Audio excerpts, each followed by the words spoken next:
I'm Callie and welcome to Kapowski Reads, and I have two updates. Update 1, I have a little light. You can't see it, but there's a little light that I have next to my camera. I'm hoping that this light is gonna best the Aberdeen winter and provide some sort of, I don't know. I'm putting a lot of faith in what is quite a tiny light. Update 2. I got a new ring. I was wearing it in my last video and I didn't realise until I watched back my last video and I was doing lots of like this. Basically, I was acting like a newly engaged lady. I got a new ring. I love it. It's a mood ring and it's garish and a little bit tacky and I love it. It is my favourite thing right now. I have decided to kind of ride the wave that I'm on right now of festive books. I kind of fancy another one, so I'm going in and we're going to go from there. I don't know if I'm going to read more than one Christmassy book. Who knows what's going to happen? All I know is that I am going to start with this book, which is 3 Lumps of Coal by Theresa Yeh. I've already made a start on this book. It is a delightfully, you don't get extra points for being a delightfully floppy paperback, but if there were extra points, they would be given. I've started this book already. I'm having a fun time. It is about a woman called Holly who is, I think you would describe her as being type A. She's very organised, very assertive, very dominant, doesn't really listen to other people. Not in a mean way, just in a so focused, doesn't realise other people have opinions kind of way. She hosts a Thanksgiving meal for her family and close friends. And at the end of the meal, she finds 3 lumps of coal underneath her Christmas tree. Except they're not lumps of coal. They are lumps of human excrement. Somebody has pooped under her tree. A dirty protest. And she hires a private investigator called Elliot, who's incredibly stoic. And she hires him to basically find out who did it, because all the signs are pointing to it being one of her loved ones. And Holly then has to work out who of her close friends and family, close enough that you invite them round for Thanksgiving, who took a poo under her Christmas tree. It's a very ridiculous concept, but I'm very much enjoying it so far. There's a little bit of a fake dating situation happening, and I always say I don't really like fake dating, but I'm a liar because when I then think about the romances that I have enjoyed, there's been a lot of fake dating. I don't like fake dating when it makes no sense why these grown adults would pretend to date. But in this book, it makes sense.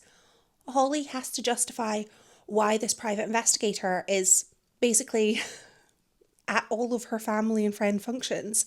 And the easiest way is, oh, we're dating. Because you don't want to tell your loved ones, oh, we're investigating you because we think you maybe took a poo under my tree. That would make things weird. So I'm really enjoying the fake dating element. I'm really enjoying their very different personalities and the way they do kind of complement each other. I'm hoping there's going to be a little bit of smooching. And there's some small town vibes, and I'm having a good time with it so far. I have never read anything by Theresa Yeh, but I thoroughly enjoy her YouTube channel, which is not about books or writing or anything. It's just about like usually kind of millennial pop culture, video essays.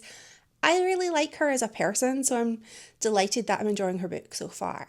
I don't have a lot of plans.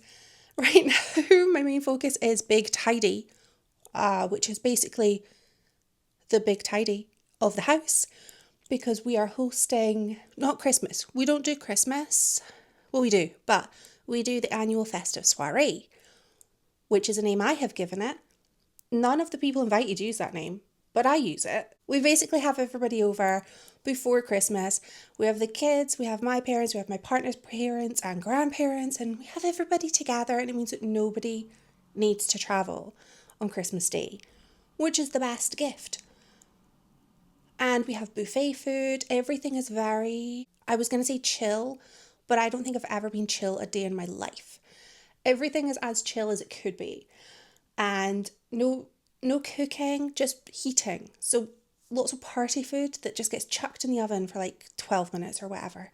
Very delightful. A highlight of my year. So I just want to get the house all nice and tidy so that when my parents come, it's nice and tidy. If I start now, then I can just do a little, half-hour blitz here and there, and it's not stressful. But other than my big tidy, which is not interesting to anybody, I've got a brunch tomorrow. It's a Pilates brunch. So I'm going to do a workout, and then there's brunch in the venue upstairs. So that's going to be really fun. Although the class is at 8, so then the brunch is at 9, and I very much think that that's still breakfast. I always think brunch is like 10:30, 11. I think if you're eating a meal at 9, that's breakfast. It's a late breakfast, but it's breakfast. But who knows? All that I know is that I've been told the food at the place I'm going to, which is called Wild Fig, is delicious. And I'm here for delicious food. Love it. I'm also hoping that I can finish my book tomorrow. Then I will tell you all about it when I tell you all about my delicious brunch, because I know it's going to be delicious.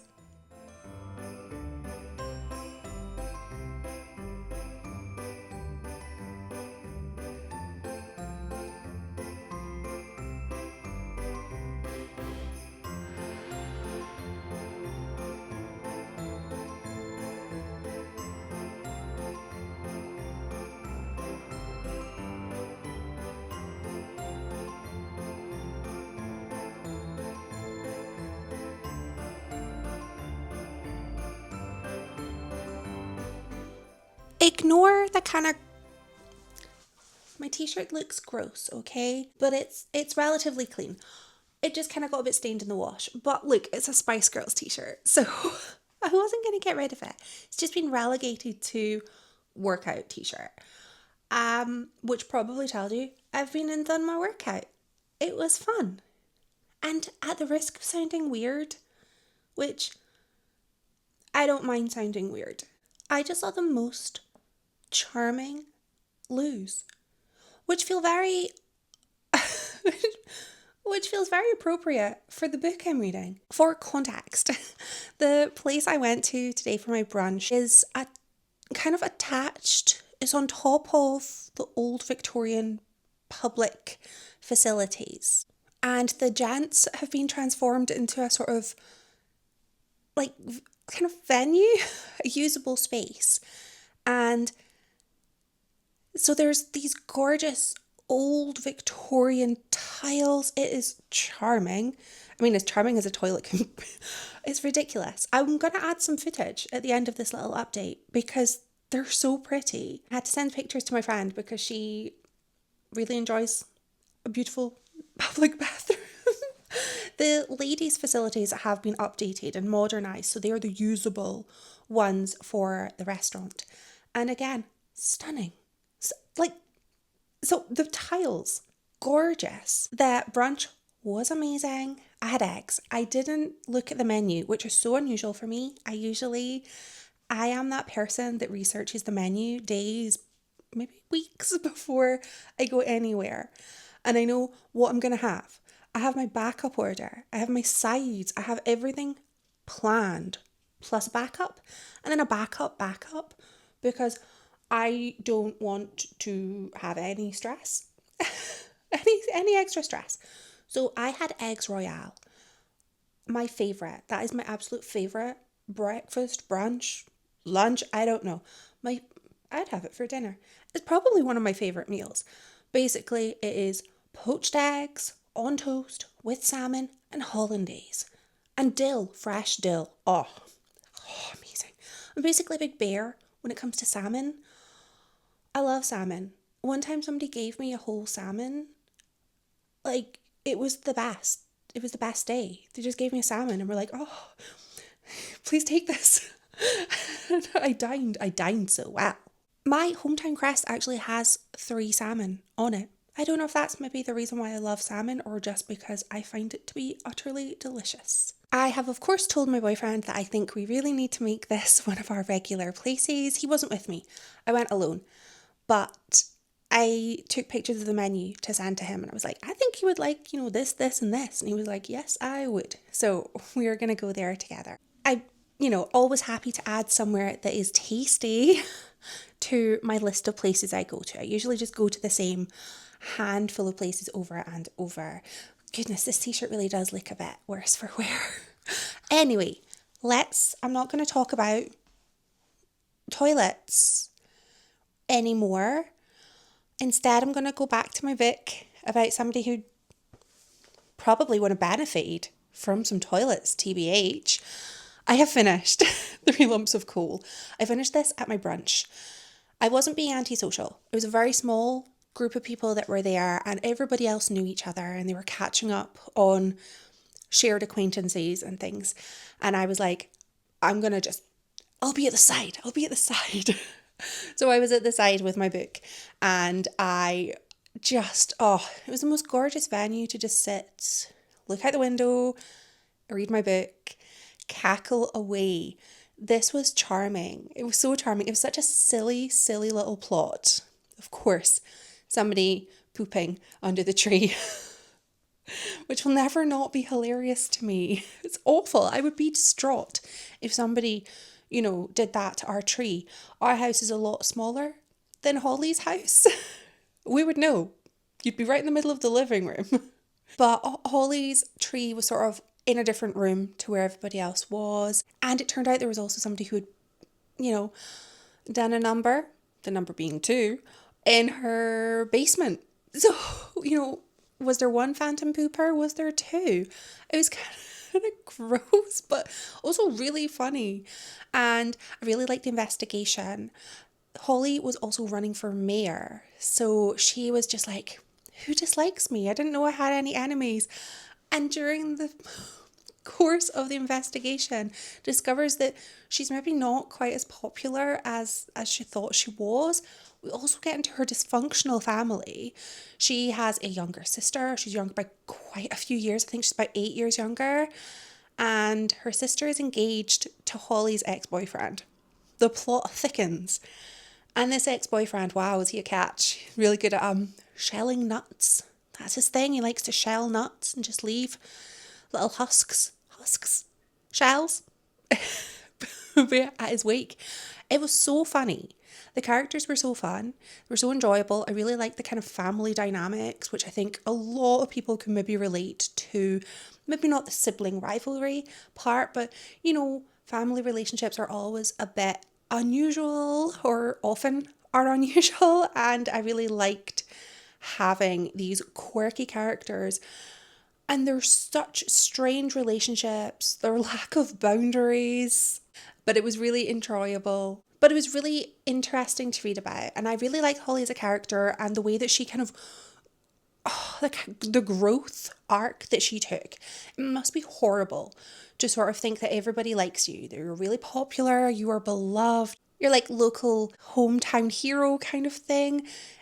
And then find out that people don't like you as much as you think they do.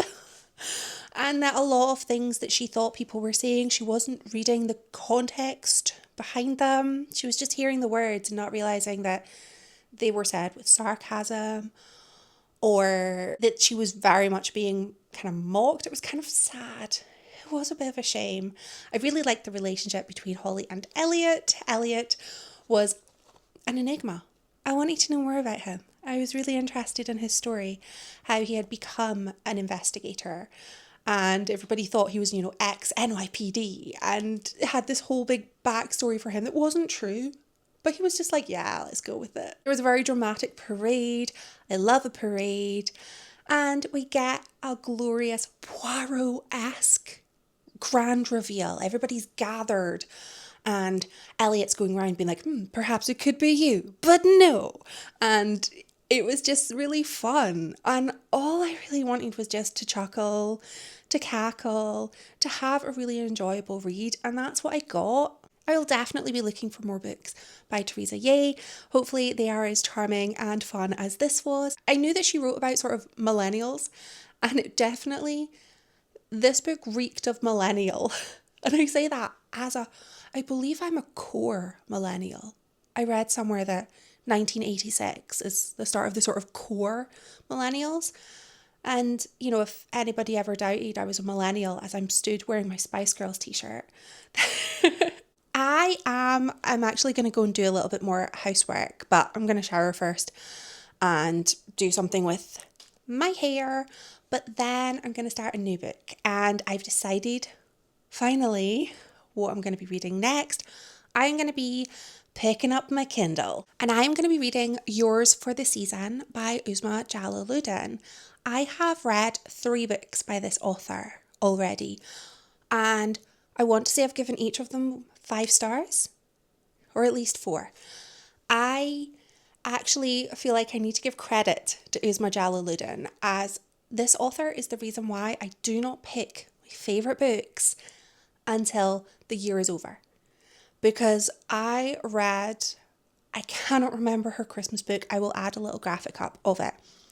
I read this book and it was my last favourite of the year. So I always like to think maybe I'll squeeze another 5-star read, another book that I love in December. It's not over till those fireworks go at Hogmanay. This is another fake dating book. However, there is no, I hope, excrement under a tree. This focuses on Samira, who is a lawyer, and she is terrified that she's going to lose her job. She just doesn't have the billable hours, and she has learned that if she can maybe bring in what is referred to as a whale, so somebody who can bring a lot of business to the law firm, that she's probably going to be safe. But she needs to catch that whale. And at the Christmas party at her work, she meets a very handsome man called Tom, who is the caterer. He is a chef. He's kind of big on social media. And footage comes out of the two of them together, and it's very, very popular. And Tom realizes that this is helping his brand. If he has some quite authentic chemistry with a very beautiful lady, it's really helpful for him. And he asks Samira, look, will you pretend to be my partner so that I can advance my career? In exchange, I'm going to introduce you to your whale. He's got a friend, very good friend, who is looking for new legal representation, and Samira leaps at the chance. Adorable, yes. Then Samira's family, who there is a little bit of history here where they are just rebuilding a relationship together. They don't believe that this relationship is fake and hunt down Tom's family and basically are like, hey, shall we do Christmas together? And invite themselves over to Tom's family home. They go up to Alaska to spend Christmas together. And Tom's family are like, yay, delightful. And Samira's family are like, yay, delightful. Samira and Tom are like, what is going on? And yeah, just seems utterly ridiculous, but I am so here for this. I think this book is going to be charming and lovely. Yeah, I'm going to go tidy the house, wash my hair. I'll be back.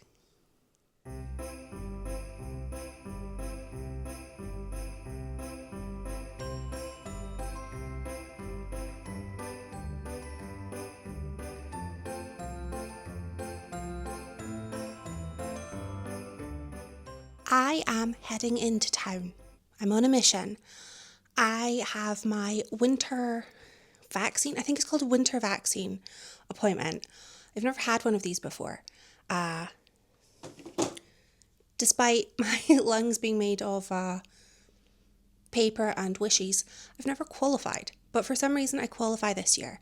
So I've got that. Not 100% sure what I'm getting. I think it's COVID and flu. But I've already had my flu jab. But it was over 3 months ago. So I don't know. Either way, I'm getting at least one vaccine. And I'm going to be brave. But I am going to get myself a treat. because I hate needles and I am a wimp. I'm also taking my charity shop bag in, trying to maximise activities. It's kind of a little bit heavy. I have decided that I'm getting rid of some jumpers, some knitwear that could better serve other people. I don't wear it. Other people could wear it. They're in great condition. So I'm going to drop off a bag of knitwear, but also because it's heavy, there's some books. I have made the decision to unhaul my Silvia Moreno Garcia hardbacks. I love Silvia Moreno Garcia, but I have not enjoyed her last 4 books. And I think that maybe means that she's no longer an auto-buy author for me. I didn't enjoy The Daughter of Dr. Moreau. I did like the Island of Dr. Moreau as a child, but I didn't really like the Daughter of Dr. Moreau. Silver Nitrate I thought was good. It was fine, but I felt it was lacking a little bit of something that I'd had in her other books. The Seven Veils of Salome, I hated. I absolutely hated that book. It felt so different to everything else that I had read by her and loved, so I didn't like that. And The Bewitching I was having an okay time until the incest, and then I just couldn't get past it. So I thought I'll donate those books. Somebody else can enjoy them. And then I'm going to maybe get a coffee or a nice warm drink or something. I'm also going to try and find my friend's Jolla Boca Flotta. I googled how to pronounce that word. I think I've pronounced it wrong. The Icelandic tradition of giving a new book on Christmas Eve. My friends and I do a little swap. It's adorable. And I'm going to go and get a book for my friend so that I can post it in the next wee bit, and she'll have it all ready for Christmas Eve. I've already got her some veggie marshmallows because she's vegetarian, and a little sachet of hot chocolate so that she can have a cozy night in with her book. I just don't have the book, so I'm going to go to Waterstones, have a wee mosey, see if I can find a book for my friend. And like I said, I deserve a treat for being brave, so I might get a little treat. I need no books. Who knows what I will get? Who knows what will happen?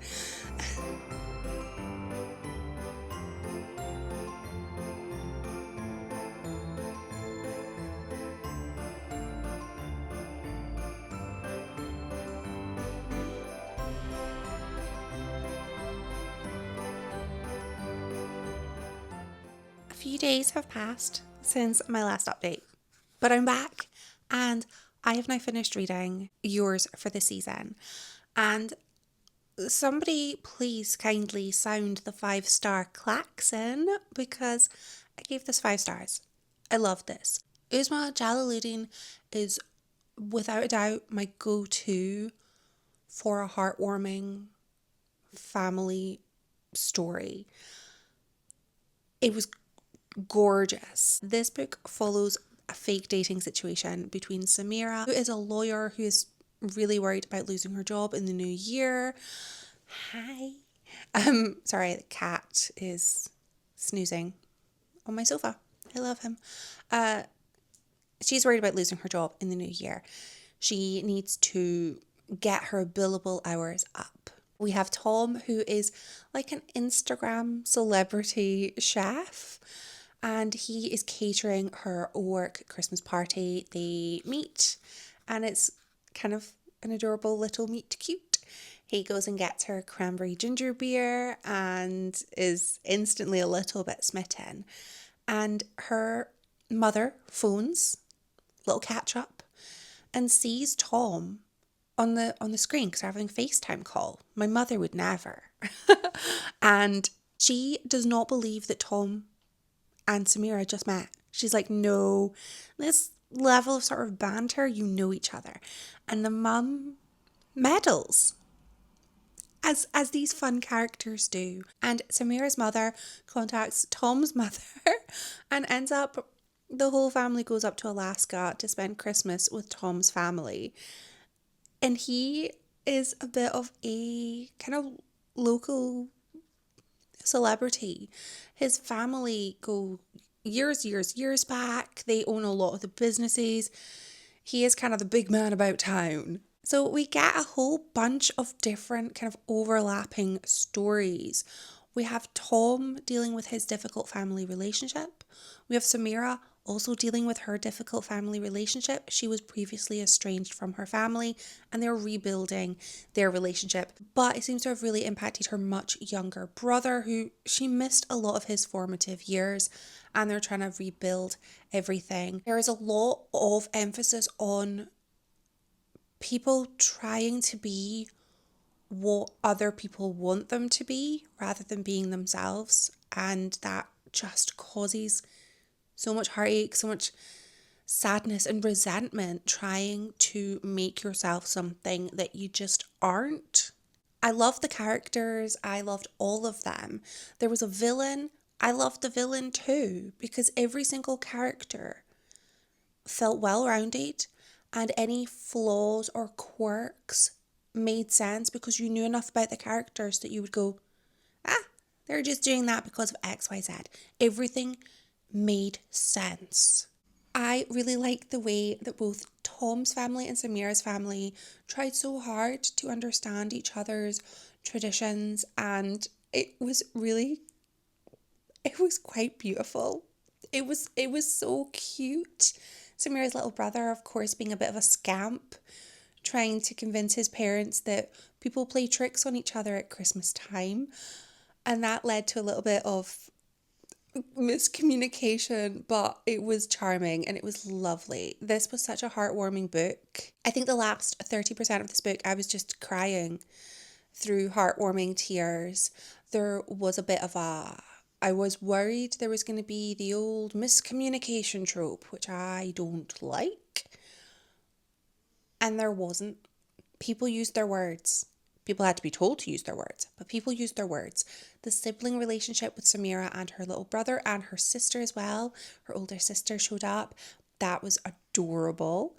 We had some very nice kind of healing between Samira and her parents and Tom and his parents, who, they had to tell each other, look, I'm not going to be what you think I'm going to be. I am this person and I am having a great time doing it. It all took place, well, maybe 90% of the book took place in an Alaskan snowy hamlet. Charming, utterly charming. I learned about a dog called an Alaskan Malamute. Adorable. I live near a cloud dog. I'm not 100% sure what kind of dog a cloud is, but the dog looks like a cloud, and it has it has a brother, which is a Shiba Inu, so adorable dogs. I'm aware of adorable dogs, but I've never met a Malamute, and I would like to. They sound adorable and silly and just fluffy. I love a fluffy dog. This just felt like kind of like a Hallmark film, but it did tackle some very real subjects, and it left me feeling warm and fuzzy and just like my heart had just been given some chicken soup or something. That doesn't make sense, but that's how it felt. It felt so comforting as a book. This is my 4th book by this author.